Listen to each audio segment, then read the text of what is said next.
नमस्कार दोस्तों, मैं अमन। आज है 16 दिसंबर और चलिए जानते हैं 16 दिसंबर से संबंधित कुछ इंपॉर्टेंट अपडेट्स। तो आज का पहला अपडेट है, भारत के किस राज्य केंद्र शासित प्रदेश में भारत का पहला डार्क स्काई रिजर्व स्थापित किया गया है? ऑप्शन ए है कर्नाटक, ऑप्शन बी है लद्दाख, ऑप्शन सी है नई दिल्ली और ऑप्शन डी है गोवा।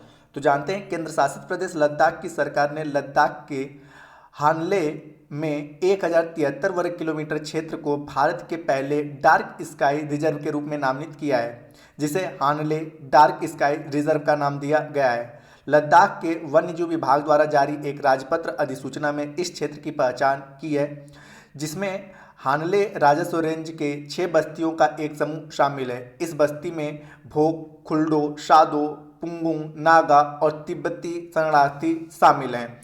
तो यहाँ पूछा गया है कि भारत का पहला डार्क स्काई रिजर्व कहाँ स्थापित किया गया? तो आपका सही ऑप्शन होता है बी, लद्दाख।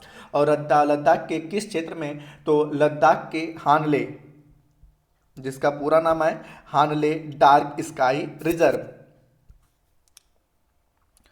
अगला क्वेश्चन है, हाल ही में किस देश को संयुक्त राष्ट्र महिला समूह से बाहर कर दिया गया है? ऑप्शन ए है रूस, ऑप्शन बी है यूक्रेन, ऑप्शन सी है जापान और ऑप्शन डी है ईरान। तो जानते हैं अमेरिकी के एक प्रस्ताव के बाद ईरान को संयुक्त राष्ट्र महिला समूह से बाहर कर दिया गया है। भारत ने लैंगिक समानता और महिला सशक्तिकरण को बढ़ावा देने के लिए प्रतिबद्ध मुख्य वैश्विक अंतर सरकारी संगठन संयुक्त राष्ट्र आर्थिक और सामाजिक परिषद से ईरान को हटाने के लिए की गई वोटिंग में भाग नहीं लिया। 8 देशों ने इस प्रस्ताव के विरोध में वोट किया है। तो यहाँ पूछा गया है कि संयुक्त राष्ट्र के महिला समूह से कौन से देश को बाहर कर दिया गया है? तो आपका सही ऑप्शन होता है डी, ईरान, जिसमें भारत ने वोटिंग नहीं किया है। अगला क्वेश्चन है, किस देश ने ऐतिहासिक परमाणु संलयन पर नया परीक्षण किया है? Option A USA, option B है चीन, ऑप्शन सी है जापान और ऑप्शन डी है भारत। तो जानते हैं संयुक्त राज्य अमेरिका में वैज्ञानिकों ने परमाणु संलयन प्रौद्योगिकी में लंबे समय से प्रतीक्षित खोज का खुलासा किया है। ऊर्जा सचिव जेनिफर ग्रॉनहोम ने 13 दिसंबर 2022 को परमाणु संलयन ऊर्जा विकास में महत्वपूर्ण वैज्ञानिक प्राप्ति का दावा किया। परमाणु संलयन परमाणु विखंडन से भिन्न अभिक्रिया है। परमाणु संलयन सूर्य और तारों में देखी जा सकती है। तो यहाँ पूछा गया है किस देश ने ऐतिहासिक परमाणु संलयन का नया परीक्षण किया है? तो आपका सही ऑप्शन होता है यूएसए, यानी कि यूनाइटेड स्टेट ऑफ अमेरिका।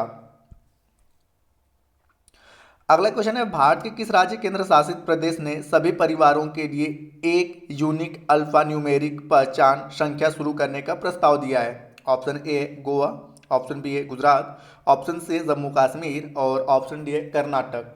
तो जानते हैं जम्मू और कश्मीर के उपराज्यपाल मनोज सिन्हा ने कहा कि प्रशासन केंद्र शासित प्रदेश के परिवारों को 8 अंकों की विशिष्ट अल्फा न्यूमेरिक पहचान संख्या जारी करेगा। यूनिक फैमिली आईडी का उद्देश्य सामाजिक सुरक्षा कार्यक्रमों को तेजी से और पारदर्शी रूप से लागू करना है। इस परिवार आईडी का उपयोग कई सामाजिक कल्याण प्रणालियों के प्राप्तकर्ताओं की योग्यता का मूल्यांकन करने के लिए भी किया जाएगा। तो यहाँ पूछा गया है कि किस केंद्र शासित प्रदेश ने सभी परिवारों के लिए यूनिक अल्फा न्यूमेरिक पहचान संख्या शुरू करने का प्रस्ताव दिया है? तो आपका सही ऑप्शन होता है सी, जम्मू कश्मीर। और इसका प्रस्ताव किसने पारित किया है? तो जम्मू कश्मीर के उपराज्यपाल हैं मनोज सिन्हा। तो इन्होंने यह प्रस्ताव दिया है। अगला क्वेश्चन है कि इंडिया इंटरनेशनल साइंस फेस्टिवल 2022 किस शहर में आयोजित किया जाएगा? ऑप्शन ए है चेन्नई, ऑप्शन बी है भोपाल, ऑप्शन सी है वाराणसी और ऑप्शन डी है मुंबई। तो जानते हैं इंडिया इंटरनेशनल साइंस फेस्टिवल, यानी कि इसको शॉर्ट फॉर्म में IISF 2022-23 जो है भोपाल में आयोजित होगा और यह भारत द्वारा G20 की अध्यक्षता संभालने के बाद होने वाले प्रमुख कार्यक्रमों में से एक है। IISF भारत सरकार के विज्ञान और प्रौद्योगिकी और पृथ्वी विज्ञान मंत्रालय की एक योजना है जो पूरे देश के उल्लेखनीय वैज्ञानिकों के नेतृत्व में स्वदेशी लोकाचार के साथ एक विज्ञान आंदोलन विज्ञान भारती के सहयोग से है। इस साइंस फेस्टिवल की शुरुआत 2015 में की गई थी। IISF 2022 8वां संस्करण है। तो इसकी शुरुआत की बात की जाए तो इसकी शुरुआत हुई थी 2015 में और 2022-23 में इसका यह आपका 8वां संस्करण है। ठीक है, और इसका आयोजन कहाँ पर होगा? तो इसका आयोजन होगा भोपाल में।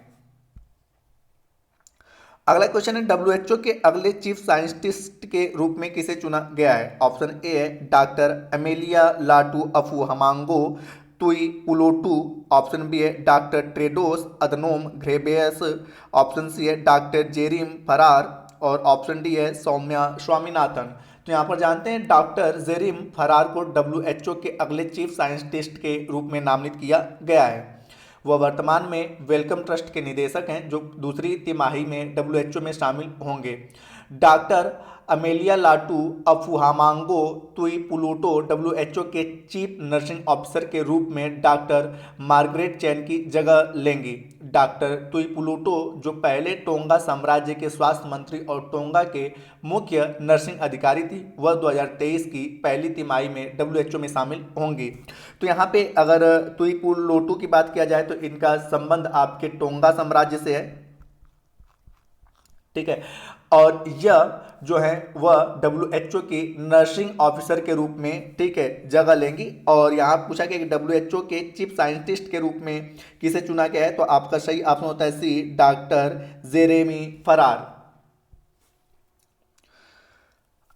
आज का अंतिम अपडेट है अंतर्राष्ट्रीय जलवायु क्लब किसके द्वारा शुरू किया गया है? ऑप्शन ए है G7, ऑप्शन बी है विश्व बैंक, ऑप्शन सी है G20 और ऑप्शन डी है सार्क। तो जानते हैं ग्लोबल वार्मिंग से निपटने के लिए देशों को एक साथ काम करने के लिए प्रोत्साहित करने के लिए G7 ने एक खुले विश्वव्यापी जलवायु क्लब की स्थापना की है। यह निर्णय जर्मन चांसलर ओलाफ सोल्ज द्वारा किया गया था, जो इस वर्ष के अंत तक G7 का नेतृत्व कर रहे हैं। जापान जर्मनी से G7 का प्रेसिडेंसी ग्रहण करेगा। इसका उद्देश्य ग्रीन एनर्जी के लिए औद्योगिकी संक्रमण को गति देना और अधिक उत्सर्जन घटाने की रणनीति तैयार करना है। तो यहाँ पूछा गया है कि अंतर्राष्ट्रीय जलवायु क्लब किसके द्वारा शुरू किया गया? तो आपका सही ऑप्शन होता है G7, और G7 के वर्तमान समय में अध्यक्ष कौन है? जर्मनी। और यह अगले साल अध्यक्षता किसके पास जाएगा? तो जापान। ठीक है, तो हालांकि आपसे नेक्स्ट के लिए पूछेगा तो जापान इसका अध्यक्ष होगा, वर्तमान समय में आपका जर्मनी है। तो ये रहे दोस्तों आज के अपडेट्स। अब समय है कल के पूछे गए क्वेश्चन का आंसर देने का। तो कल आपसे पूछा गया था कि भारत के द्वारा शतक लगाने वाले ईशान किशन किस क्रम के बल्लेबाज बने? तो यहाँ पर सही ऑप्शन है चौथा, और विश्व में यह 8वें नंबर पर है। ठीक है, अगर विश्व के बारे में पूछा जाए तो ईशान किशन द्वारा शतक लगाने वाले 8वें क्रिकेटर हैं, और भारत के लिए पूछा जाए तो भारत के यह चौथे क्रिकेटर है। तो जिन्होंने भी सही उत्तर दिया उनके लिए बधाई। अब समय आज के क्वेश्चन का। तो आज का क्वेश्चन है आपका कि इंडिया इंटरनेशनल साइंस फेस्टिवल यानी कि IISF, ठीक है, इंडिया इंटरनेशनल साइंस फेस्टिवल का पहली बार आयोजन किस वर्ष हुआ था? का पहली बार आयोजन किस वर्ष हुआ?